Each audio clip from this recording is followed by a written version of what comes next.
ನೀನು ನಿಮ್ಮ ಸ್ನೇಹಿತ ಇರಬಹುದು, ನಮ್ಮ ಕುಮಾರಣ್ಣ ಸ್ನೇಹಿತ ಹೆಂಗಿರ್ಬೇಕು, ಎಲ್ಲಿರ್ಬೇಕು, ಅದು ಆಂತರಿಕವಾಗಿ ಅದನ್ನ ಮಾತಾಡ್ಕೊಳ್ಬೇಕೆ ಹೊರತು ನೀನು ಬಹಿರಂಗವಾಗಿ ಯಾಕೆ ಹೇಳ್ತೀಯಾ? ಅದು ಎಲೆಕ್ಷನ್ ಟೈಮ್ ಅಲ್ಲಿ ಯಾಕೆ ಹೇಳ್ತೀಯ ನೀನು? ಹಾಗೆ ಅವ್ರು ಒಂದು ಮಾತು ಹೇಳ್ತಾರೆ, ದೇವೇಗೌಡರ ಕುಟುಂಬವನ್ನ ನಾವು ಕೊಂಡ್ಕೊಂತೀನಿ, ರೇಟ್ ಎಷ್ಟು ಹೇಳಿ ಅಂತ. ಯಾವುದೇ ಕಾರಣಕ್ಕೂ ಅವ್ರ ಅಪ್ಪನಿಗೆ ಅವ್ನು ಹುಟ್ಟಿದ್ರೆ ನಮ್ಮ ದೇವೇಗೌಡರನ್ನ ಮುಟ್ಟಕ್ಕಲ್ಲ, ನಮ್ಮ ಕುಮಾರಣ್ಣನ ಮುಟ್ಟಕ್ಕಲ್ಲ, ಯಾವುದೇ ಕಾರಣಕ್ಕೂ ಆಗುದಿಲ್ಲ. ಇದೇ ದೇವೇಗೌಡರಿಂದ, ಇದೇ ಕುಮಾರನಿಂದ ಇವತ್ತು ನೀನು ಈ ಮಟ್ಟಕ್ಕೆ ಬೆಳೆದಿರೋದು. ಇಲ್ಲ ಅಂದ್ರೆ ಇನ್ನ ಯೋಗ್ಯತೆ ಒಬ್ಬ ಮಾಮೂಲಿ ಡ್ರೈವರ್ ಇಲ್ಲ ಒಬ್ಬ ಟ್ರಾವೆಲ್ಸ್ ಅವನು. ನಮ್ಮ ಕುಮಾರಣ್ಣಂಗೆ ಅವ್ರು ಹೇಳಿದ ಮಾತು ಸರಿ ಇಲ್ಲ. ಅದಕ್ಕೆ ಅವರು ಏನ್ ಮಾಡಬೇಕು, ವೇದಿಕೆಯಲ್ಲಿ ಬರಬೇಕು. ಕುಮಾರಸ್ವಾಮಿ ಅವರು ದೇವೇಗೌಡರು ಎದುರುಗಡೆ ಬಂದ್ಬಿಟ್ಟು ಅವರು ಕ್ಷಮೆ ಕೇಳಬೇಕು. ಕುಮಾರಸ್ವಾಮಿ ಅವರ ವಿರುದ್ಧ ಜಮೀರ್ ಅವರ ಆಕ್ಷೇಪಾರ್ಹ ಹೇಳಿಕೆಯನ್ನ ಖಂಡಿಸಿ ಜೆಡಿಎಸ್ನವರು ಪ್ರತಿಭಟನೆಯನ್ನ ಮಾಡ್ತಾ ಇದ್ದಾರೆ. ಈಗ ನಮ್ಮ ಜೊತೆ ಜೆಡಿಎಸ್ನವರು ಇದ್ದಾರೆ, ಬನ್ನಿ ಮಾತಾಡ್ಸೋಣ. ಸರ್ ನಮಸ್ತೆ. ಸರ್, ಈಗ ಕುಮಾರಸ್ವಾಮಿ ಅವರನ್ನ ಆಕ್ಷೇಪಾರ್ಹವಾಗಿ ಅವಹೇಳನವಾಗಿ ಜಮೀರ್ ಅವರು ಬೈದಿದ್ದಾರೆ. ಈಗ ಅದನ್ನ ಖಂಡಿಸಿ ಪ್ರತಿಭಟನೆ ಕೂಡ ಮಾಡ್ತಾ ಇದ್ದೀರಾ. ಆದ್ರೆ ಅವ್ರು ಏನ್ ಹೇಳ್ತಿದ್ದಾರೆ ಅಂದ್ರೆ, ಅವರು ನನ್ನ ಕುಳ್ಳ ಅಂತಾರೆ, ನಾನು ಅವ್ರನ್ನ ಪ್ರೀತಿಯಿಂದ ಕರಿತೀನಿ ಅಂತ ಹೇಳ್ತಾ ಇದ್ದಾರೆ. ಏನ್ ನೋಡಿ ಮೇಡಮ್ ಅವರೇ, ಈಗ ನಾನು ಕಪ್ಕಿದ್ದೀನಿ, ಇವರು ಕಪ್ಕಿದ್ದಾರೆ, ಎಲ್ಲ ಕಪ್ಕಿದ್ದಾರೆ ಮೇಡಮ್ ಅವರೇ. ನಾವು ರೈತರು, ನಾವು ಬೆಳಗ್ಗೆ ಎದ್ದು ಹೊಲದಲ್ಲಿ ಗದ್ದೆಗಳಲ್ಲಿ ಕೆಲಸ ಮಾಡೋದು. ಆ ಉದ್ದೇಶಕ್ಕೋಸ್ಕರ ಏನಾದ್ರು ಕಪ್ಪು ಎನ್ನುವುದೇ ಒಂದು ಒಂದು ಒಂದು ಪ್ರಮುಖವಾದ ಬಣ್ಣ. ಆದ್ದರಿಂದ ನಾನು ಹೇಳೋದೇನು ಗೊತ್ತಾ, ನೀನು ನಿಮ್ಮ ಸ್ನೇಹಿತ ಇರ್ಬೋದು, ನಮ್ಮ ಕುಮಾರಣ್ಣ ಸ್ನೇಹಿತ ಹೆಂಗಿರಬೇಕು, ಎಲ್ಲಿರಬೇಕು, ಅದು ಆಂತರಿಕವಾಗಿ ಅದನ್ನು ಮಾತಾಡ್ಕೊಳ್ಬೇಕೆ ಹೊರತು ನೀನು ಬಹಿರಂಗವಾಗಿ ಯಾಕೆ ಹೇಳ್ತೀಯಾ? ಅದು ಎಲೆಕ್ಷನ್ ಟೈಮಲ್ಲೇ ಯಾಕೆ ಹೇಳ್ತೀಯ ನೀನು? ಅಂತ ಅವ್ರ ಮನೇಲಿ ನೀನು ಊಟ ತಿಂದಾನೆ, ಅವ್ರ ಮನೆಯಿಂದ ಅವರಿಂದನೇ ನೀನು ಉದ್ಧಾರ ಆಗಿರೋದು. ಆದ್ದರಿಂದ ಜಮೀರ್ ಅಹಮದ್ ಏನು ಅಂತ ಒಂದು ರಾಜ್ಯ ಮಟ್ಟಕ್ಕೆ ತಿಳಿಬೇಕು ಅಂದರೆ ನಮ್ಮ ದೇವೇಗೌಡರು ಕಾರಣ, ನಮ್ಮ ಕುಮಾರಣ್ಣ ಕಾರಣ. ಆದ್ದರಿಂದ ಅವರ ವಿರುದ್ಧವಾಗಿ ನೀನು ಯಾಕೆ ಮಾತಾಡ್ತೀಯಾ? ಇದು ಚುನಾವಣಾ ಸಮಯದಲ್ಲೇ ಯಾಕೆ ಮಾತಾಡ್ತೀಯಾ? ಆದ್ದರಿಂದ ಇಂಥ ನಮ್ಮ ರಾಜ್ಯ ಸರ್ಕಾರ, ನಮ್ಮ ಸಿದ್ದರಾಮಯ್ಯನಿಗೆ ನಾನು ಹೇಳೋಕ್ಕೆ ಇಷ್ಟಪಡ್ತೀನಿ, ಸಿದ್ದರಾಮಯ್ಯನವರೇ, ಇಂಥ ಕಳಂಕಿತ ಒಬ್ಬ ಸಚಿವನ್ನ ನೀನು ಇಟ್ಕೊಳ್ತಾ ಇದೆಯಲ್ಲ, ಆ ಉದ್ದೇಶಕ್ಕೋಸ್ಕರ ಇಟ್ಕೊಂಡಿದೆಯಲ್ಲ, ಅವನ್ನ ವಜಾ ಮಾಡೋ ಗಂಟ ನಾವು ನಿನ್ನ ಸರ್ಕಾರ ವಿರುದ್ಧ, ನಿಮ್ಮ ರಾಜ್ಯ ಸರ್ಕಾರ ವಿರುದ್ಧ ಪ್ರತಿಭಟನೆಯನ್ನು ನಾವು ಜಿಲ್ಲಾ ಮಟ್ಟದಲ್ಲಿ, ತಾಲೂಕು ಮಟ್ಟದಲ್ಲಿ, ಹೋಬಳಿ ಮಟ್ಟದಲ್ಲಿ ಹಮ್ಮಿಕೊಂಡು ನಾವು ಇವತ್ತಿನಿಂದ ಜಾಗೃತವರ ಆಗ್ತಾ ಇದ್ದೀವಿ. ಸರ್, ಹಾಗೆ ಅವ್ರು ಒಂದು ಮಾತು ಹೇಳ್ತಾರೆ, ದೇವೇಗೌಡರ ಕುಟುಂಬವನ್ನ ನಾವು ಕೊಂಡ್ಕೊಂತೀನಿ, ರೇಟ್ ಎಷ್ಟು ಹೇಳಿ ಅಂತ. ನೋಡಿ ಮೇಡಮ್ ಅವರೇ, ಯಾವುದು ಈಗ ನನ್ನ ಕುಟುಂಬನೇ ಆಗಲಿ, ಯಾರ ಕುಟುಂಬನೂ ಅವರು ತಗೊಳಕ್ಕಾಗೋದಿಲ್ಲ. ದೇವೇಗೌಡರು ಮಹಾನ್ ಚೇತನ, ಒಂದು ಎಮ್ಮರ. ಆ ದೇವೇಗೌಡರನ್ನ ಕೊಂಡ್ಕೊಳ್ಳೋದೇ ಆಗಲಿ, ಆ ದೇವೇಗೌಡರು ಒಂದು ಅವ್ರ ಕಾಲನ್ನ ಅವರು ಇದು ಮಾಡೋಕ್ಕಾಗಲ್ಲ. ಅರ್ಥ ಮಾಡ್ಕೊಂಡ್ರ? ಆ ಉದ್ದೇಶಕ್ಕೋಸ್ಕರ ಅವ್ರು ಏನೇ ಮಾತಾಡಿದ್ರು ಅದು ಒಂದು ಏನೋ ಹೊಗಳಿಕೆಗೋಸ್ಕರ ಅಲ್ಲಿ ಸೆಂಟ್ರಲಲ್ಲಿ ಮಲ್ಲಿಕಾರ್ಜುನ ಖರ್ಗೆನ ಅವರೆಲ್ಲರನ್ನ ಹೋಲಿಸೋಕ್ಕೋಸ್ಕರ ಆ ಥರ ಮಾತಾಡಿದಾನೆ ಹೊರತು ಅದು ಅನವಶ್ಯಕವಾಗಿ ಅವನು ಯಾವುದೇ ಕಾರಣಕ್ಕೂ ಅವ್ರ ಅಪ್ಪನಿಗೆ ಅವನು ಹುಟ್ಟಿದ್ರೆ, ನಮ್ಮ ದೇವೇಗೌಡರನ್ನ ಮುಟ್ಟಕ್ಕಲ್ಲ, ನಮ್ಮ ಕುಮಾರಣ್ಣನ ಮುಟ್ಟಕ್ಕಲ್ಲ, ಯಾವುದೇ ಕಾರಣಕ್ಕೂ ಆಗೋದಿಲ್ಲ. ಅರ್ಥ ಮಾಡ್ಕೊಂಡ್ರ? ಒಂದು ಹೇಳ್ತೀನಿ ಕೇಳಿ ಜಮೀರ್, ನಾನು ಹೇಳ್ತೀನಿ ಕೇಳಿ ನಿಮಗೆ, ನೀವು ಕರೆಕ್ಟಾಗಿದ್ದರೆ ಓಕೆ, ಕ್ಷಮೆ ಕೇಳಬೇಕು. ನಮ್ಮ ದೇವೇಗೌಡರು ಹೋಗಿ ಪಾದ ಮುಟ್ಟಿ ನೀನು ಕ್ಷಮೆ ಕೇಳಲ್ಲ ಅಂತಂದರೆ ಅದನ್ನು ನಾವು ಮುಂದೆ ಏನೋ ಮಾಡ್ತೀವಿ ಅಂತ ನಾವು ಆಮೇಲೆ ತೋರಿಸ್ತೀವಿ ಅಷ್ಟೇ. ಅವ್ರೇನ್ ಹೇಳ್ತಿದ್ದಾರೆ ಅಂದ್ರೆ, ಬೇಜಾರಾಗಿದ್ರೆ ನಾನು ಕ್ಷಮೆ ಕೇಳ್ತೀನಿ, ರಾಜೀನಾಮೆ ಕೊಡುವಂತ ತಪ್ಪು ನಾನೇನ್ ಮಾಡಿಲ್ಲ ಅಂತ. ತಪ್ಪು ಮೇಡಮ್ ಅವರೇ, ಈಗ ಸಾರ್ವಜನಿಕವಾಗಿ ಒಬ್ಬ ಜಾತಿನಿಂದನೇ ಸಮುದಾಯನ ಡಿವೈಡ್ ಮಾಡೋದು, ಒಬ್ಬ ಸರ್ಕಾರದ ಪ್ರತಿನಿಧಿಯಾಗಿರೋದ್ರಿಂದ ಅವನು ಸಮುದಾಯವನ್ನು ಡಿವೈಡ್ ಮಾಡ್ತಾರೆ ಅಂತಂದರೆ ಅವ್ರು ಯಾವ ಮಿನಿಸ್ಟ್ರು ಅವ್ರು ಹೇಳಿ ಅಲ್ವಾ? ಆ ಉದ್ದೇಶಕ್ಕೋಸ್ಕರ ಹೇಳ್ತಾ ಇದ್ದೀನಿ, ಒಬ್ಬ ಮಿನಿಸ್ಟರ್ ಅದನ್ನು ಅವರ ಗೌರವನ ತಕ್ಕಂತೆ ಒಂದು ಸಾರ್ವಜನಿಕವಾಗಿ ಸಮಾರಂಭಗಳಲ್ಲಿ ಮಾತಾಡುವಾಗ ಘನತೆ ಗೌರವ ಕೊಟ್ಟು ಮಾತಾಡಬೇಕು. ಅವರು ದೇವೇಗೌಡರು ಒಬ್ಬ ಮಹಾಚೇತನ ಆಗಿರೋದ್ರಿಂದ ಅವರಿಗೆ ಏನು, ಅವರು ದೇವರವರು, ಯಾರು ಜಮೀರ್ ಅವರ ದೇವರವರು. ಆದ್ದರಿಂದ ನೀನು ಸಿದ್ದರಾಮಯ್ಯನ ಹೋಲಿಕೆಗೋಸ್ಕರ ನೀನು ಬರೀ ಕುಮಾರಣ್ಣ ಹಂಗೆ, ಇವನು ಹಿಂಗೆ, ಅವನು ಹಿಂಗೆ ಅಂತ ಕೇಳ್ತೀಯಲ್ಲ, ನಿಮ್ಮ ಸಮುದಾಯವರೇ ನಿಮಗೆ ಧಿಕ್ಕಾರಕ್ಕೆ ಹೋಗ್ತಾ ಇದ್ದಾರೆ. ಆದ್ದರಿಂದ ಇದು ಮಾಡೋದು ತಪ್ಪು. ಇನ್ನು ಮುಂದೆ ಹಿಂಗೆ ಮಾಡ್ತಾ ಹೋದರೆ ನಿನ್ನನ್ನು ಏನು ನಾಶ ಮಾಡಿಬಿಡ್ತಾರೆ, ನಿಮ್ಮ ಸಮುದಾಯವರೇ ನಿಮ್ಗೆ ನಾಶ ಮಾಡ್ತಾರೆ. ನಾವಲ್ಲ, ನಾವು ಹಿಂದೂಗಳು, ನಿಮ್ಮ ಸಮುದಾಯವರೇ ನಿಮ್ಗೆ ನಾಶ ಮಾಡ್ತಾರೆ. ಸರ್ಕಾರ ಏನು ಕ್ರಮ ತೆಗೆದುಕೊಳ್ಳಿಲ್ಲ ಅಂದ್ರೆ ಜಮೀರ್ ಅವರ ವಿರುದ್ಧ ಮುಂದಿನ ನಡೆ ಏನು? ನಾವು ತೆಗಿಸ್ತೀವಿ.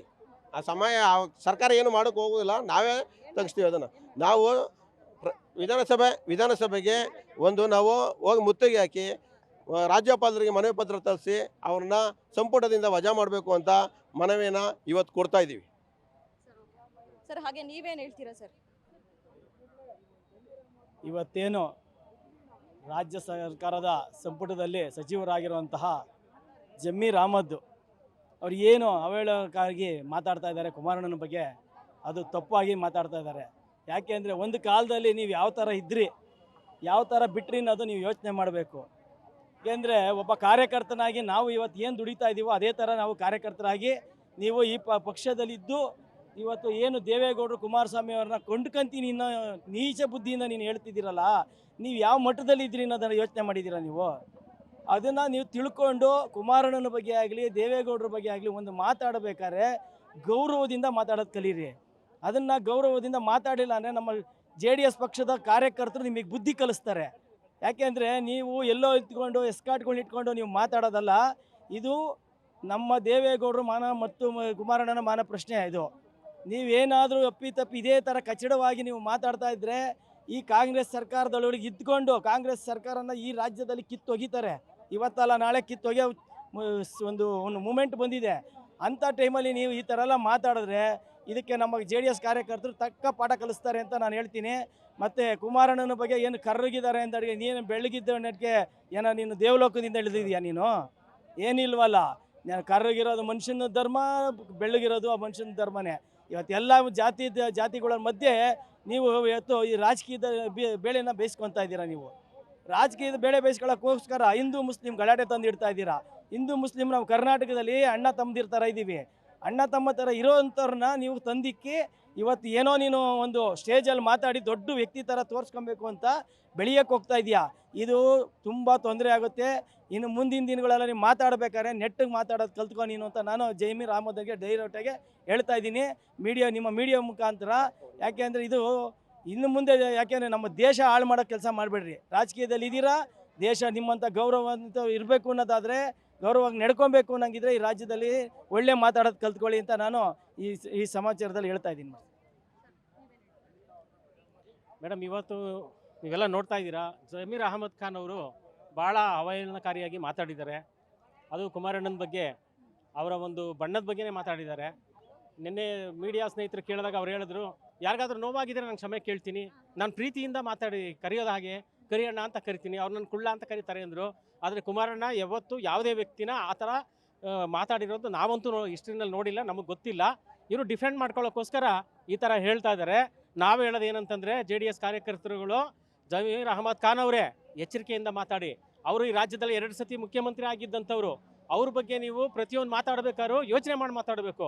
ಬಾಯಿಗೆ ಬರುತ್ತೆ ಅಂತೇಳಿ ನಾನೇನೋ ದೊಡ್ಡ ಶಿಖರ ತಲೆ ಮೇಲೆ ಇಟ್ಕೊಂಡಿದ್ದೀನಿ ಅನ್ನೋ ಥರ ನೀವು ಮಾತಾಡೋಕ್ಕೆ ಹೋಗಬೇಡಿ. ನಾವು ಕಾರ್ಯಕರ್ತರು ಇನ್ನೂ ಭಾಳ ಬಲಿಷ್ಠವಾಗಿದ್ದೀವಿ ರಾಜ್ಯದಲ್ಲಿ. ನಿಮ್ಮ ಈ ಒಂದು ದುರಾಂಕಾರಕ್ಕೆ ತಕ್ಕ ಪಾಠವನ್ನು ನಾವು ಕಲಿಸ್ತೀವಿ. ಮತ್ತೊಂದು ವಿಷಯ ಹೇಳ್ತೀನಿ ಮೇಡಮ್, ಆ ಮನುಷ್ಯ ಹೇಗೆ ಮಾತಾಡ್ತಾರೆ ಅಂತಂದರೆ, ಯಾರು ನನಗೆ ಸಾಟಿನೇ ಇಲ್ಲ, ನಾನೊಬ್ಬನೇ ದೊಡ್ಡ ಮಿನಿಸ್ಟ್ರು, ಯಾರೂ ಇಲ್ಲ ಅನ್ನೋ ಥರ ಮಾತಾಡ್ತಾರೆ. ಆದರೆ ಮುಸ್ಲಿಂ ಸಮುದಾಯದಲ್ಲಿ ಅವ್ರಿಗಿಂತ ದೊಡ್ಡ ದೊಡ್ಡ ವ್ಯಕ್ತಿಗಳು ಈ ರಾಜ್ಯವನ್ನು ಆಳಿರೋರು ಇದ್ದಾರೆ. ಆದರೆ ಅವರು ಯಾವತ್ತೂ ಈ ದುರಾಂಕಾರಿ ಥರ ನಡ್ಕೊಂಡಿಲ್ಲ. ಈ ಜಮೀರ್ ಅಹಮದ್ ಅವರು ಯಾವಾಗಲೂ ಅದೇ ರೀತಿ ನಡ್ಕೊಳ್ತಾ ಇದ್ದಾರೆ. ಅವರು ಇದು ಭಾಳಷ್ಟು ಸತಿ ಈ ಥರ ಆಗಿದೆ. ಬೇರೆ ಬೇರೆ ವಿಚಾರದಲ್ಲೂ ಕುಮಾರಣ್ಣನ ಇವರು ಟೀಕೆ ಮಾಡಿರೋದು ನಾವು ನೋಡಿದ್ದೀವಿ. ಆದರೆ ರಾಜಕೀಯವಾಗಿ ಟೀಕೆ ಮಾಡೋದು ಸಹಜ, ಆದರೆ ವೈಯಕ್ತಿಕವಾಗಿ ಟೀಕೆ ಮಾಡೋದಿದೆಯಲ್ಲ, ನಾವು ಯಾರೂ ಸಹಿಸೋಕ್ಕೆ ಸಾಧ್ಯ ಇಲ್ಲ. ಈಗ ಈ ಮುಸಲ್ಮಾನ್ ಸಮಾಜದವರು ನಮ್ಮ ಜೊತೆ ಭಾಳ ಅನ್ಯೋನ್ಯವಾಗಿದ್ದಾರೆ. ಈಗ ನಮ್ಮ ಮಧ್ಯದಲ್ಲಿ ಇವರು ಇವತ್ತು ಬೆಂಕಿ ಇಡ್ತಾರೆ. ವಕ್ಫ್ ಅನ್ನೋ ಹೆಸರನ್ನ ಇಟ್ಕೊಂಡು ಅದಾಲತ್ ಮಾಡಿ ಇಡೀ ರಾಜ್ಯದಲ್ಲಿ ಎಲ್ಲ ನಮ್ಮ ಹಿಂದೂಗಳದಿರ್ಬೋದು, ಮುಸಲ್ಮಾನರದ್ದು ಇರ್ಬೋದು, ಎಲ್ಲ ಆಸ್ತಿಗಳನ್ನು ಇವರು ವಕ್ಫ್ ಅಂತ ಹೇಳ್ಬಿಟ್ಟು ಸೇರಿಸಿ ಇವತ್ತು ದೊಡ್ಡ ಗೊಂದಲವನ್ನು ಉಂಟು ಮಾಡಿದ್ದಾರೆ. ಆದರೆ ಮುಖ್ಯಮಂತ್ರಿಗಳು ಹೇಳ್ತಾರೆ ನಾನು ಅದನ್ನು ವಾಪಸ್ ಪಡಿತೀನಿ ಅಂತ. ಏನು ವಾಪಸ್ ಪಡೆಯೋದು? ಇವರು ಮಾಡೋಕ್ಕೆ ಯಾರು ಹೇಳಿದ್ರು? ಇವರಿಗೆ ಅಧಿಕಾರ ಕೊಟ್ಟವ್ರು ಯಾರು? ಯಾರ ಆಸ್ತಿ? ಇವ್ರು ಎಲ್ಲಿಂದ ತಂದಿದ್ರು? ಏನು ಜಮೀರ್ ಖಾನ್ ಅರಬ್ ದೇಶದಿಂದ ತೊಗೊಂಬಂದಿದ್ರ ಇಲ್ಲ ಆಸ್ತಿಗಳನ್ನು? ಮಾಡೋದಕ್ಕೆ ಒಂದು ರೀತಿ ನೀತಿ ಬೇಡವಾ?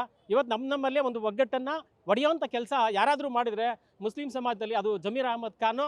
ಅದೊಂದು ಹೇಳ್ತಾ ಮತ್ತೆ ಇನ್ನು ಮುಂದೆ ದೇವೇಗೌಡರು ಸಾಹೇಬ್ರ ಬಗ್ಗೆ ಆಗಲಿ ಕುಮಾರಣ್ಣನ ಬಗ್ಗೆ ಆಗಲಿ ಮಾತಾಡಬೇಕಾದ್ರೆ ಭಾಳ ಎಚ್ಚರಿಕೆಯಿಂದ ಮಾತಾಡಬೇಕು. ಇದೇ ಕೊನೆ. ಮತ್ತೊಂದು ಏನಂದರೆ, ನಿಂಗೆ ನಿಜವಾಗ್ಲೂ ನೈತಿಕತೆ ಇದ್ದರೆ ನೀನು ಸಚಿವ ಸಂಪುಟದಿಂದ ಹೊರಗಡೆ ಬರಬೇಕು. ಸಿದ್ದರಾಮಯ್ಯನವರು ಮುಖ್ಯಮಂತ್ರಿಗಳು, ಮಾನ್ಯ ಮುಖ್ಯಮಂತ್ರಿಗಳು, ದಯಮಾಡಿ ಇಂಥವ್ರನ್ನ ನಿಮ್ಮ ಸಂಪುಟದಲ್ಲಿ ಇಟ್ಕೊಂಡ್ರೆ ನಿಮಗೂ ಶೋಭೆ ತರೋದಿಲ್ಲ. ದಯಮಾಡಿ ಅವ್ರನ್ನ ತಕ್ಷಣ ರಾಜೀನಾಮೆ ಪಡೆದು ಸಚಿವ ಸಂಪುಟದಿಂದ ಅವ್ರನ್ನ ವಜಾ ಮಾಡಬೇಕು ಅಂತ JDS ಪರವಾಗಿ ನಾವು ಆಗ್ರಹ ಪಡಿಸ್ತಾ ಇದ್ದೀವಿ. ಧನ್ಯವಾದಗಳು. ಅಮ್ಮ, ಅವರ ಒಂದು ಗರಡಿಲೇ ಬೆಳೆದು ಅವರೇ ನಮ್ಮ ಒಂದು JDS ಇಂದನೇ ಬೆಳೆದು ಹೋಗಿ ಅವ್ರ ಬಗ್ಗೆ ಮಾತಾಡ್ತಾ ಇರೋದು ಈ ಸಂದರ್ಭದಲ್ಲಿ ನಮಗೆಲ್ಲ ತುಂಬ ಬೇಜಾರಾಗಿದೆ. ಇದು ರಾಜಕೀಯದಲ್ಲಿ ಮತ ಪ್ರಚಾರದ ವೇಳೆ ಆಗಿರ್ಬೋದು, ಮತ್ತೊಂದು ವೇಳೆ ಆಗಿರ್ಬೋದು, ಅವರು ಅಂದರೆ ಈ ಪಕ್ಷದವ್ರನ್ನ ಅವರು, ಆ ಪಕ್ಷದವ್ರನ್ನ ಇವರು ಬೈಯೋದು ಸರ್ವೇ ಸಾಮಾನ್ಯ. ಬಟ್ ಈ ರೀತಿಯಾಗಿ ವ್ಯಕ್ತಿನ ಬೈದಿರುವಂಥದ್ದು ಪರ್ಸನಲ್ ಆಗಿ ಅಂತ ಅನ್ಸುತ್ತಾ? ಅದು ಬಂದು ಅವರು ಕಾಂಗ್ರೆಸ್ ಅವ್ರಿಗೆ ಅವರ ಒಂದು ನಿಷ್ಠೆನ ತೋರ್ಸಕ್ಕೆ ಹೋಗಿ ನಮ್ಮ ಪಕ್ಷದವ್ರನ್ನ ಬೈದಿದ್ದಾರೆ. ಅದು ತಪ್ಪು ಅಂತ ನಾವೆಲ್ಲ ಹೇಳ್ತಾ ಇದ್ದೀವಿ. ಇವತ್ತು ನೀವು ಈಗ ಪ್ರತಿಭಟನೆ ಕೂಡ ಮಾಡ್ತಾ ಇದ್ದೀರಾ. ಮುಂದಿನ ದಿನಗಳಲ್ಲಿ ಯಾವ ರೀತಿಯಾಗಿ ನಿಮ್ಮ ನಡೆ ಇರುತ್ತೆ? ಏನು ಅವರ ಕುಮಾರಣ್ಣ ಅವ್ರ ಬಗ್ಗೆ ಕರಿಯಣ್ಣ ಅಂತ ಹೇಳಿದಾರೋ ಆ ಒಂದು ವಿಚಾರ, ಮತ್ತು ಗೌಡ್ರ ಒಂದು ಕುಟುಂಬವನ್ನೇ ಕೊಂಡ್ಕೊಳ್ತೀವಿ ಅಂತಿದ್ದಾರೋ ಅದ್ರ ಬಗ್ಗೆ ಅವರು ಕ್ಷಮೆ ಯಾಚಿಸಬೇಕು ಅಂತ ನಾವೆಲ್ಲ ಆಗ್ರಹ ಮಾಡ್ತಾ ಇದ್ದೀವಿ. ಖಂಡಿತವಾಗ್ಲೂ ಅವ್ರು ಮಾಡೋ ತನಕ ಇವತ್ತು ಚುನಾವಣೆ ನಡೀತಿದೆ, ಆದರೂ ನಾವು ಇಲ್ಲಿಗೆ ಬಂದಿದ್ದೀವಿ. ಮತ್ತೆ ಈ ಹೋರಾಟ ಕಂಟಿನ್ಯೂ ಆಗಿರುತ್ತಮ್ಮ. ಹಾಗೆ ಈಗ ಏನು ಹೇಳ್ತಾ ಇದ್ದಾರೆ ಜಮೀರ್ ಅಹಮದ್ ಅವರು ಅಂತ ಅಂದರೆ, ಅವರು ನನ್ನ ಕುಳ್ಳ ಅಂತಾರೆ, ನಾನು ಅವ್ರನ್ನ ಕರಿಯಣ್ಣ ಅಂತೀನಿ, ಇದೆಲ್ಲ ನಮ್ಮಿಬ್ಬರು ಪ್ರೀತಿಯಿಂದ ಮಾತನಾಡುವಂಥ ವಿಷಯಗಳು ಅಂತ ಅವ್ರು ಹೇಳ್ತಾ ಇದ್ದಾರೆ. ಮೇಡಮ್, ಇದು ಅವ್ರು ಏನು ಹೇಳ್ತಿದ್ದಾರಲ್ಲ ಈ ಥರ, ಅದು ಪರ್ಸ್ನಲ್ ಆಗಿ ಅವರು ಏನೋ ಮಾತಾಡ್ಕೊಬೋದು. ಆದರೆ ಅವರು ಒಂದು ಎಲೆಕ್ಟೆಡ್ ರೆಪ್ರೆಸೆಂಟೇಟಿವ್ ಆಗಿದ್ದಾರೆ. ಜಮೀರ್ ಅಹಮದ್ ಒಂದು ಎಲೆಕ್ಟೆಡ್ ರೆಪ್ರೆಸೆಂಟೇಟಿವ್. ಅವರು ಸಮಾಜದಲ್ಲಿ ಇವರು ನಮ್ಮ ಕುಮಾರಣ್ಣನವರು ಮಾಜಿ ಮುಖ್ಯಮಂತ್ರಿಗಳು, ಈಗ ಕೇಂದ್ರ ಸಚಿವರಾಗಿದ್ದಾರೆ. ಇದನ್ನು ಒಂದು ಡೀಸೆಂಟ್ ಪಾಲಿಟಿಕ್ಸ್ ಮಾಡಬೇಕಾಗಿದೆ ಅಂತೂ.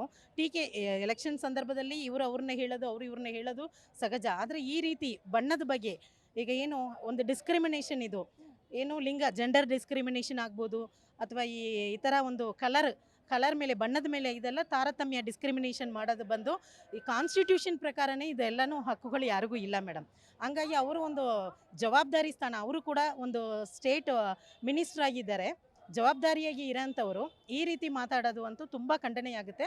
ಅವರು ಒಂದು ಎಲೆಕ್ಟೆಡ್ ರೆಪ್ರೆಸೆಂಟೇಟಿವ್ ಆಗಿ ಈ ಥರ ಒಂದು ಅವಹೇಳನಕಾರಿ ಮಾತುಗಳನ್ನು ಆಡಿರೋದು ನಿಜವಾಗ್ಲೂ ನಮ್ಮ ಪಕ್ಷದಿಂದ ನಾವು ಖಂಡನೆ ಮಾಡ್ತೀವಿ. ಅವರು ಸಚಿವ ಸ್ಥಾನಕ್ಕೂ ಕೂಡ ಅವರು ರಾಜೀನಾಮೆ ಕೊಡಬೇಕು. ಈ ಥರ ಒಂದು ಜವಾಬ್ದಾರಿ ಸ್ಥಾನದಲ್ಲಿ ಇರೋರು, ಏಕೆಂದರೆ ಫ್ಯೂಚರಲ್ಲಿ ಇದನ್ನೆಲ್ಲ ನೋಡ್ತಾ ಇರ್ತಾರೆ, ಜನ ನೋಡ್ತಿರ್ತಾರೆ, ಯೂತ್ಸ್ ನೋಡ್ತಾ ಇರ್ತಾರೆ. ಅವರಿಗೆಲ್ಲ ನೀವು ಏನು ಮಾದರಿ ಆಗ್ತೀರಾ, ಏನು ಜನಪ್ರತಿನಿಧಿಗಳು ಏನು ಮಾದರಿ ಆಗ್ತೀರಾ ಅನ್ನೋದು ತುಂಬಾ ಪ್ರಶ್ನೆ ಆಗಿದೆ. ಸೊ ನಾವೆಲ್ಲ ಅದಕ್ಕೆ ಇವತ್ತು ಪ್ರತಿಭಟನೆಯನ್ನು ಮಾಡ್ತಾ ಇದ್ದೀವಿ.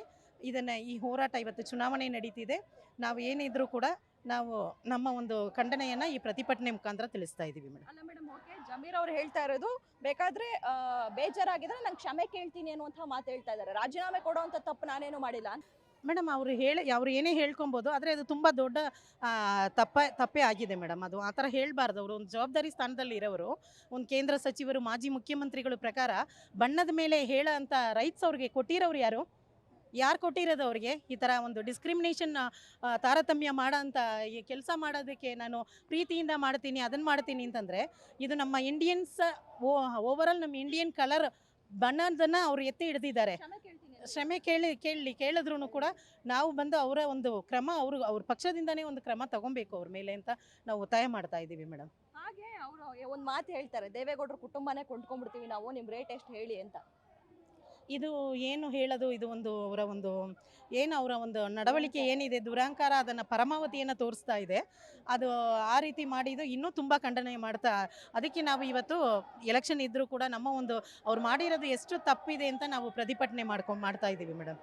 ಕರಿಯಣ್ಣ ಅಂತ ಹೇಳಿದರೆ ಎಲ್ಲೋ ಒಂದು ಒಕ್ಲೆ ತಮ್ಮ ಅಂತ ಒಂದು ಚಾನ್ಸ್ ಕೊಡ್ಬೋದಾಗಿದ್ದು, ಕರಿಯ ಅಂತ ಹೇಳಿದ್ರು, ಕಾಲು ಅಂತ ಹೇಳವ್ರೆ, ಆಯಿತಾ? ಅದಕ್ಕೆ ಉತ್ತರ ಏನಂದರೆ ಕುಳ್ಳ ಅಂತ ನಾವು ಹೇಳ್ಬೋದು. ಆದರೆ ನಮ್ಮ ಸಭ್ಯತೆ ಹಂಗಲ್ಲ. ನಮ್ಮ ಕುಮಾರಣ್ಣವರು ಯಾವತ್ತೂ ಯಾರಿಗೂ ಮನ್ಸು ನೋವಾದಂಗೆ, ನಮ್ಮ ದೇವೇಗೌಡರಾಗಲಿ ನಮ್ಮ ಕುಮಾರಣ್ಣ ಆಗಲಿ ಯಾವತ್ತೂ ಯಾರಿಗೂ ಹೀನವಾಗಿ ಮಾತಾಡೋದು, ಕೀಳ್ಮಟ್ಟಕ್ಕೆ ತೋರಿಸೋದು ಅಥವಾ ಅವ್ರ ಮನ್ಸಿಗೆ ನೋವಾಗುವಂಥ ಕೆಲಸ ಯಾವತ್ತೂ ಮಾಡಿಲ್ಲ. ಅವ್ರ ಶಿಷ್ಯಂದರು ನಾವು ಹಂಗೆ ಹೇಳಲ್ಲ.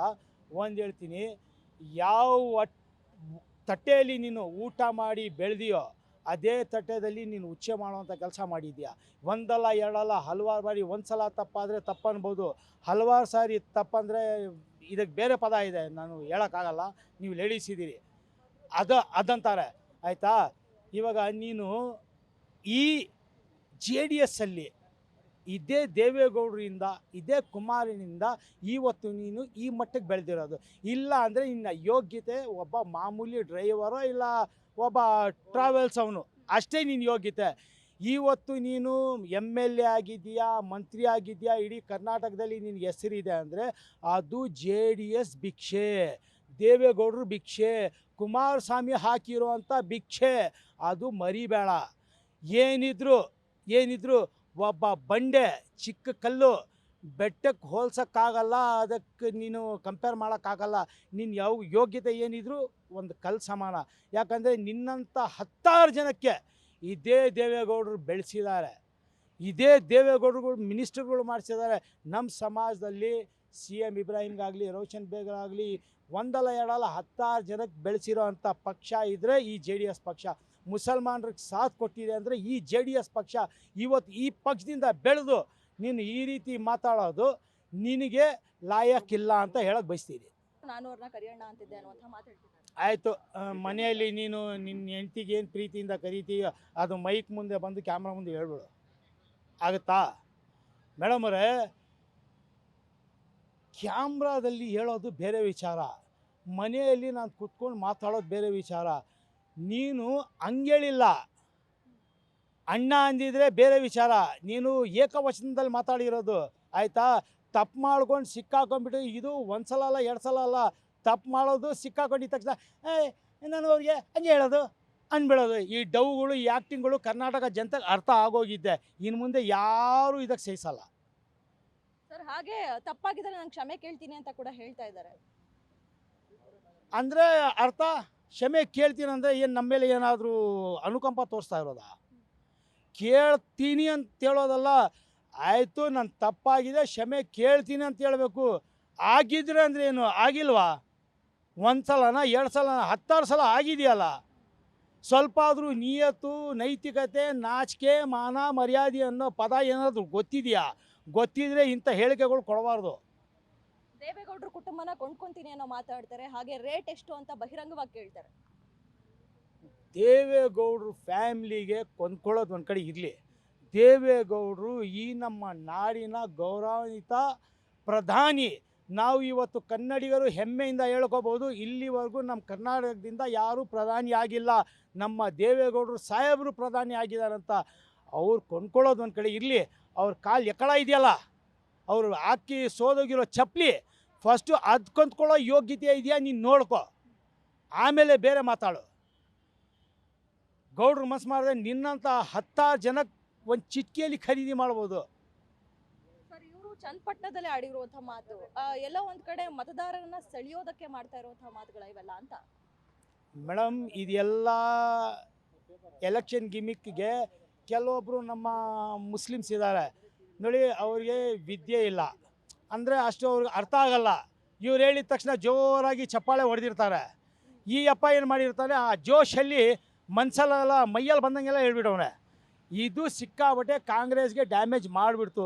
ನಿನ್ನೆವರೆಗೂ ನಮಗೆ ಏನು ಒಂದು 500ರಿಂದ ಲೀಡ್ ಬರ್ತೀವೋ, 5000ದಿಂದ ಲೀಡ್ ಬರ್ತೀವೋ ಅಂತ ಇತ್ತು. ಇವತ್ತು 20,000 ಲೀಡಿಂದ ನಿಖಿಲ್ ಕುಮಾರಸ್ವಾಮಿ ಗೆಲ್ತಾರೆ. ಅಂದ್ರೆ ಇವ್ರ ಹೇಳಿಕೆಯಿಂದ ಕಾಂಗ್ರೆಸ್ಗೆ ಡ್ಯಾಮೇಜ್ ಆಗ್ತಿದೆ, ಉಪಚುನಾವಣೆಯಲ್ಲೂ ಸೋಲ್ತಾರೆ ಯೋಗೇಶ್ವರ್. 100% ನೋಡಿ, ಅಲ್ಲಿ ಮುಸ್ಲಿಮ್ಸು 60% ಆ ಕಡೆ ಇದ್ದರು. ಇವತ್ತು ಅದರಲ್ಲಿ 60%ವರೆಗೂ ಈ ಕಡೆ ಬಂದುಬಿಟ್ಟವ್ರೆ. ಯಾಕಂದರೆ ಅಲ್ಲಿ ಚನ್ನಪಟ್ಟಣದಲ್ಲಿ ದೇವೇಗೌಡಜಿ ಅಂದರೆ ತುಂಬ ಜಾಸ್ತಿ ಪ್ರೀತಿ ಇದೆ, ಮುಸಲ್ಮಾನರಿಗೂ ಅಷ್ಟೇ, ಬೇರೆಯವ್ರಿಗೂ ಅಷ್ಟೇ. ಮೊನ್ನೆ ಒಂದು ಸಭೆಯಲ್ಲಿ 3,000 ಜನ ಬೇರೆ ಮುಸ್ಲಿಮ್ನೂ ಸೇರಿದರು. ಮೋಸ್ಟ್ಲಿ ನಿಮ್ಮೆಲ್ಲ ತೋರಿಸಿರ್ಬೋದು, ಒಂದು ಸಭೆ ಮಾಡಿದರು, ಆಯಿತಾ? ಅದರಲ್ಲೇ ನೀವು ಅರ್ಥ ಮಾಡ್ಕೋಬೇಕು. ಆಮೇಲೆ ಬೇರೆ ನಮ್ಮ ಹಿಂದೂ ಜನಾಂಗ ಎಷ್ಟು ಜನ ಇದ್ದಾರೋ ಎಲ್ಲರೂ ಅಗೇನ್ಸ್ಟ್ ಆಗಿ ಒಗ್ಗಟ್ಟಿಂದ ಇವತ್ತು ನಿಖಿಲ್ಗೂ ಓಟ್ ಹಾಕ್ತಾ ಇದ್ದಾರೆ. ಕೊನೆಯದಾಗಿ ಈಗ ಜಮೀರ್ ಅಹಮದ್ ಅವ್ರಿಗೆ ಏನು ಹೇಳ್ತೀರಾ? ಮುಂದಿನ ದಿನಗಳಲ್ಲೂ ಇದೇ ಮುಂದುವರ್ಸ್ಕೊಂಡು ಬಂದರೆ? ಒಂದೇ ಒಂದು ಮಾತು ಹೇಳ್ತೀನಿ, ಜಮೀರ್ ಬೈ ಇನ್ನೂ ಕಾಲ ಮಿಂಚಿಲ್ಲ. ನೋಡಿ, ದೇವರು ಶಿಕ್ಷೆ ಅಂತ ಕೊಡೋಕ್ಕೆ ಬಂದರೆ ಸಿಕ್ಕಾಬಟ್ಟೆ ತೊಂದರೆ ಆಗಿಬಿಡುತ್ತೆ. ಯಾಕಂದರೆ ಯಾವತ್ತೂ ದೇವರು ನಮ್ಮಲ್ಲಿ ಮುಸಲ್ಮಾನರಲ್ಲಿ ಒಂದು ಮಾತು ಹೇಳಿದ್ದಾರೆ, ಯಾವ ಮನೆಯಲ್ಲಿ ನೀನು ಊಟ ಮಾಡಿರ್ತೀಯೋ ಆ ಮನೆಗೆ ನೀನು ದ್ರೋಹ ಮಾಡಬಾರ್ದು. ಪಕ್ಕದಲ್ಲಿ ನನ್ನ ಸ್ನೇಹಿತ ನಿಂತವನೇ, ಅವನಿಗೆ ಮೋಸ ಮಾಡಬಾರ್ದು. ಈ ಪದಗಳನ್ನು ನೀವು ಅರ್ಥ ಮಾಡ್ಕೊಂಡು, ಒಬ್ಬ ಸಚ್ಚಾ ಮುಸಲ್ಮಾನ್ ಅಂತೀವಲ್ಲ ನಾವು, ಸಚ್ಚಾ ಮುಸಲ್ಮಾನ್ ಆಗಿದ್ದರೆ ನೀವು ಈ ಪದಗಳನ್ನು ಅರ್ಥ ಮಾಡಿಕೊಂಡು ದೇವೇಗೌಡರ ಕಾಲಿಗೆ ಬಿದ್ದು ಕ್ಷಮೆ ಕೇಳಿ. ಮುಂದಿನ ದಿನಗಳಲ್ಲಿ ಇಂಥ ಮಾತುಗಳು ಮಾತಾಡೋಕ್ಕೆ ಹೋಗಬೇಡಿ. ನಮ್ಮ ಕುಮಾರಣ್ಣನಿಗೆ ಅವ್ರು ಹೇಳಿದ ಮಾತು ಸರಿ ಇಲ್ಲ. ಅದಕ್ಕೆ ಅವರು ಏನು ಮಾಡಬೇಕು, ವೇದಿಕೆಯಲ್ಲಿ ಬರಬೇಕು. ಕುಮಾರಸ್ವಾಮಿ ಅವರು ದೇವೇಗೌಡರು ಎದುರುಗಡೆ ಬಂದುಬಿಟ್ಟು ಅವರು ಕ್ಷಮೆ ಕೇಳಬೇಕು, ವೇದಿಕೆ ಮೇಲೆ ಬರಬೇಕು. ಸುಮ್ಮನೆ ಮೀಡಿಯಾನಲ್ಲಿ ಹೇಳಿದ್ರೆ ಸರಿ ಇಲ್ಲ. ಅದು ಅಲ್ಲ, ಅವರು ಹೇಳ್ತಿದ್ದಾರೆ ಕ್ಷಮೆ ಕೇಳ್ತೀನಿ, ರಾಜೀನಾಮೆ ಕೊಡಲ್ಲ, ತಪ್ಪಾಗಿದ್ರೆ ಮಾತ್ರ ಕ್ಷಮೆ ರಾಜೀನಾಮೆ ಕೊಡಬೇಕು. ರಾಜೀನಾಮೆ ಕೊಟ್ಬಿಟ್ಟು ಆಮೇಲೆ ಬಂದುಬಿಟ್ಟು ಕ್ಷಮೆ ಕೇಳಬೇಕು, ವೇದಿಕೆ ಮೇಲೆ ಬರಬೇಕು. ಅವ್ರಿಗೆ ಧೈರ್ಯ ಇದ್ದರೆ ವೇದಿಕೆ ಮೇಲೆ ಬಂದುಬಿಟ್ಟು ಹೇಳಿದ್ರೆ ನಾವು ಒಪ್ಕೊತೀವಿ. ನಾವು ಬಟ್ ಅವ್ರು ವೇದಿಕೆ ಮೇಲೆ ಬರಲ್ಲ. ಸುಮ್ಮನೆ ಆಪಾದನೆ ಮಾಡಿಬಿಟ್ಟು ಅವ್ರು ಮೆಂಟ್ಲಾಗಿಬಿಟ್ಟಿದ್ದಾರೆ. ಆಲ್ರೆಡಿ ಅವ್ರಿಗೆ ಸುಮ್ಮನೆ ನಾವು ಕಳಿಸೋದು ಒಳ್ಳೇದು ಕಾಣಿಸ್ತಾ ಇದೆ. ಮೆಂಟಲ್ ಹಾಸ್ಪಿಟಲ್ ಕಳಿಸ್ಬೇಕು ಅವ್ರಿಗೆ. ಮೆಂಟಲ್ ಹಾಸ್ಪಿಟಲ್ ಕಳಿಸ್ಬಿಟ್ಟು ಫಸ್ಟು ನಾವು ಅಧ್ಯಕ್ಷರು DK ಶಿವಕುಮಾರ್ಗೆ ಹೇಳಬೇಕು, ನಾವು ಫಸ್ಟ್ ಅವ್ರು ಕರ್ಕೊಂಡ್ಬಿಟ್ಟು ಚೆಕ್ ಮಾಡಿಸಿ ಅಲ್ಲಿ ಅವ್ರು ಏನು ಮೆಂಟ್ಲಿ ಆಗಿದೆ, ಏನಾಗಿಬಿಟ್ಟಿದ್ದಾರೆ ಅಂದ್ಬಿಟ್ಟು. ನಮಗಂದು ಒಂದು ಅರ್ಥ ಆಗ್ತಾ ಇಲ್ಲ. ಬಾಯಿನಲ್ಲಿ ಬಂದುಬಿಟ್ಟು ಏನು ಬರುತ್ತೆ ಅದು ಹೇಳ್ತಾ ಇದ್ದಾರೆ, ಬಟ್ ಅವ್ರು ಸರಿ ಮಾಡ್ತಾ ಇಲ್ಲ ಅವರು. ಅದಕ್ಕೆ ಅವರು ಜನ ಬಂದಿದ್ದಾರೆ ಅಂತ ಹೇಳ್ದಾರಲ್ಲ, ಚಪಾಲೆ ಹೊಡಿದಾರಲ್ಲ, ಆ ಚಪಾಲೆ ಕೊಟ್ಟಿರೋದು 500 ರೂಪಾಯಿ ಕೊಟ್ಬಿಟ್ಟು ಕರ್ಸ್ಕೊಂಡು ಬಂದಿರೋದು ಜನ. ಅವರು ಯಾರು ಕಾರ್ಯಕರ್ತ ಬಂದಿಲ್ಲ. ಕಾರ್ಯಕರ್ತ ಬರ್ತಾಯಿದ್ರೆ ನಮ್ಮ ಥರ ಕಾರ್ಯಕರ್ತರು ಇಲ್ಲಿ ಬರ್ತಾರೆ. ಬೇಕಂದರೆ ಇವಾಗ ಕುಮಾರಣ್ಣ ಬರ್ತಾ ಇದ್ದಾರೆ, ಸಾವಿರಾರು ಜನ ನಿಂತ್ಕೊಳ್ತಾರೆ. ಜಮೀರ್ ಅಹ್ಮದ್ ಬಂದರೆ ನೋಡ್ಕೊಳ್ಳಿ ಎಷ್ಟು ಜನ ನಿಂತ್ಕೊಳ್ತಾರೆ ಅಂದರೆ ಅವ್ರು ಕಾಸು ಕೊಟ್ಬಿಟ್ಟು ಕರ್ಕೊಂಡು ಬರೋದು. ಅವ್ರು ಬರೋ ಹೆಸರಿಂದ ಬರೋಲ್ಲ ಯಾರು. ಏನಕ್ಕಂದರೆ ನಮ್ಮ ಸಮಾಜಕ್ಕೆ ಆ ಥರ ಮಾಡಿದ್ದಾರೆ. ಹೋಗಿ ಬೇಕಂದರೆ ಅವ್ರು ಚಾಮರಾಜಪೇಟೆನಲ್ಲಿ ಹೋಗಿ ವಿಚಾರಿಸಿ ನಮ್ಮ ಮೈನಾರಿಟೀಸ್ಗೆ ಏನು ಮಾಡಿದ್ದಾರೆ ಅಂದ್ಬಿಟ್ಟು. ಅವ್ರು ಏನು ಮಾಡಲಿಲ್ಲ. ಅವ್ರ ಸ್ವಾತಂತ್ರ್ಯಕ್ಕೆ ಮಾತ್ರ ಅವರು ಇರೋದು. ಸುಮ್ಮನೆ ಮುಸ್ಲಿಮ್ಸ್ ನಮ್ಮ ಸಮಾಜ ನಿಮ್ಗೆ ಹೇಳಿದ್ರ ಈ ಥರ ಕುಮಾರಸ್ವಾಮಿಗೆ ಹೇಳಿ ಅಂದ್ಬಿಟ್ಟು? ಯಾವತ್ತನ ಹೇಳಿದ್ರ ನಮ್ಮ ಸಮಾಜ ಯಾವತ್ತು ಹೇಳಿ? ಇಲ್ಲ ನಮ್ಮ ಸಮಾಜಕ್ಕೆ ಏನಾನ ನೀವು ಇದು ಮಾಡಿದ್ದೀರಾ, ಅವಕಾಶ ಕೊಟ್ಟಿದ್ದೀರಾ? ನಮ್ಮ ಸಮಾಜಕ್ಕೆ ಎಷ್ಟು ಜನಕ್ಕೆ ಬೆಳೆಸಿದ್ದೀರಾ ನೀವು? ಜಮೀರ್ ಅಹ್ಮದ್ ಅವರೇ ತೋರಿಸಿ, ನಮಗೆ ಲೆಕ್ಕ ಕೊಡಿ. ನೀವು ಎಷ್ಟು ಜನಕ್ಕೆ ನಮ್ಮ ಸಮಾಜಕ್ಕೆ ನೀವು ಬೆಳೆಸಿದ್ದೀರಾ? ನಮ್ಮದು ಯಾರಿಗೂ ಬೆಳೆಸಿಲ್ಲ ಅವರು. ನಿಮ್ಮ ಸ್ವಾತಂತ್ರ್ಯಕ್ಕೋಸ್ಕರ ಸುಮ್ಮನೆ ಒಂದು 500 ರೂಪಾಯಿ 1000 ರೂಪಾಯಿ ಕೊಟ್ಬಿಟ್ಟು ಜನಕ್ಕೆ ಇಕ್ಕೊಂಡಿರೋದು ನೀವು. ಬೇರೆ ಏನು ಮಾಡ್ತಾಯಿಲ್ಲ ನೀವು. ಮತ್ತು ಅದಕ್ಕೆ ನೀವು ಫಸ್ಟು ರಾಜೀನಾಮೆ ಕೊಡಿ. ಆಮೇಲೆ ಬೇಕಂದರೆ ನಮ್ಮ ಕಾರ್ಯಕರ್ತ ಯಾರನ್ನ ಇರಲಿ, ನಾವು ಚಾಮರಾಜಪೇಟೆನಲ್ಲಿ ನಿಲ್ಲಿಸ್ತೀವಿ. ನೋಡೋಣ ಯಾರು ಗೆಲ್ಸ್ಕೊಂಡು ಬರ್ತಾರೋ ನೋಡೋಣ. Thank you. ಜಮೀರ್ ಅಹ್ಮದ್ ಅವರು ಬಹಿರಂಗವಾಗಿ ವೇದಿಕೆ ಮೇಲೆ ಕ್ಷಮೆಯನ್ನ ಕೇಳಬೇಕು ಅಂತ ಇದೀಗ JDS ಮುಖಂಡರು ಆಗ್ರಹವನ್ನ ಮಾಡ್ತಾ ಇದ್ದಾರೆ. ಅದೇ ರೀತಿಯಾಗಿ ಜಮೀರ್ ಅಹ್ಮದ್ ಅವರು ಇದೇ ರೀತಿಯಾಗಿ ವಿವಾದಾತ್ಮಕ ಹೇಳಿಕೆಗಳನ್ನ ಮುಂದುವರಿಸಿಕೊಂಡು ಹೋದ್ರೆ ನಾವು ಉಗ್ರ ಹೋರಾಟ ಮಾಡ್ತೀವಿ, ಹಾಗೆ ರಾಜೀನಾಮೆಯನ್ನ ಕೂಡ ಕೊಡಲೇಬೇಕು ಅನ್ನುವಂತಹ ಆಗ್ರಹವನ್ನ ಇದೀಗ JDS ಮುಖಂಡರು ಮಾಡ್ತಾ ಇರುವಂತದ್ದು. ಕ್ಯಾಮರಾ ಪರ್ಸನ್ ಯುವರಾಜ್ ಜೊತೆ Kavana Shivana, guarantee news, Bengaluru. Guarantee news, ಸುದ್ದಿ ಖಚಿತ, ನ್ಯಾಯ ನಿಶ್ಚಿತ.